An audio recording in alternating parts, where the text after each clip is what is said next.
Concern এসডিওর সাথে take up করে আমাদের যেটা আছে প্রত্যেক থানা ব্লক লেভেলে জয়েন্ট টিম তৈরি করে ইমিডিয়েটলি কালকে থেকে যাতে ভিজিট গুলো তৈরি শুরু হয়।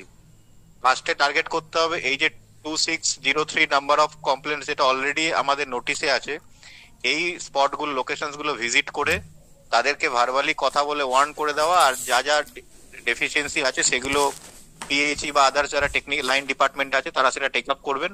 তারা যদি কোথাও রেজিস্ট্যান্স ফেস করেন সেটা কিন্তু আমাদের পুলিশকে দেখে নিতে হবে। এটা হচ্ছে ফার্স্ট কাজ। তো ফার্স্ট প্রায়োরিটি হচ্ছে বাই ফ্রাইডে, যেটা ডিএ ম্যাডাম বললেন কি 2600 প্লাস যেটা আমাদের লোকেশন অলরেডি মার্কড আছে যেখানে প্রবলেম আছে সেগুলো যাতে লট আউট করে নেওয়া যায়। শুরুতে বলে দিতে হবে আমরা কোনো এফআইআর এর দিকে যাচ্ছি না, এটা একটা ওয়ার্নিং, বাট এটা first and last warning. Second time যদি কেউ রিপিট করে ভায়োলেশনসটা তাহলে কিন্তু তার এগেনস্টে লিগাল অ্যাকশনস নেওয়া হবে। এই ওয়ার্নিংটা দিয়ে আর বাকি ওনাদের যে পাইপলাইনে যা যা মানে প্রবলেম গুলো লোকাল লেভেলে তৈরি হয়েছে, কেউ সাইফন অফ করে নিচ্ছে, কেউ পাম্প লাগাচ্ছে, কেউ রিজার্ভার, সেটা concern line department sort out করবে। তারা যেন কোনো রেজিস্ট্যান্স ফেস না করে সেটা থানা লেভেলে এনশিওর করতে হবে। এর জন্য জয়েন্ট টিম কনসার্ন এসডিপিওরা এসডিওর সাথে কনসাল্ট করে নিয়ে তৈরি করে কালকে থেকেই এই টিমের ভিজিট কিন্তু শুরু করে দিতে হবে। টাইম নেই, কারণ কালকে টুইসডে, মানে 4 দিন আমাদের হাতে আছে।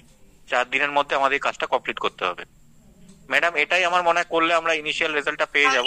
আর ডেইলি বেসিসে যেন একটু এক্সিকিউটিভ ইঞ্জিনিয়ার দুজন আছে দুর্গাপুর ডিভিশন আর বর্ধমান ডিভিশন, আপনারা যেন দেখলাম দুর্গাপুর ডিভিশনে খুব একটা কেস নেই, মাত্র 30 মতো কেস রয়েছে, বেশিরভাগ রয়েছে বর্ধমান ডিভিশনে। সেই জন্য এক্সিকিউটিভ সাহেবকে আমি বলবো ডেইলি বেসিসে রিপোর্টটা নিয়ে আপনি যে এটা কমে গেছে সেই রিপোর্টটা যেন ডিপার্টমেন্টে আপডেট করতে থাকবেন।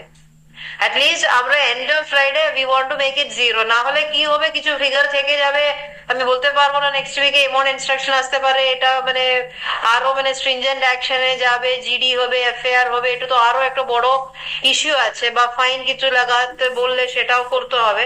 তার থেকে ভালো 4 দিন আমাদের হাতে আছে, we will want to amicably settle it, যারা বেনিফিশিয়ারি আছে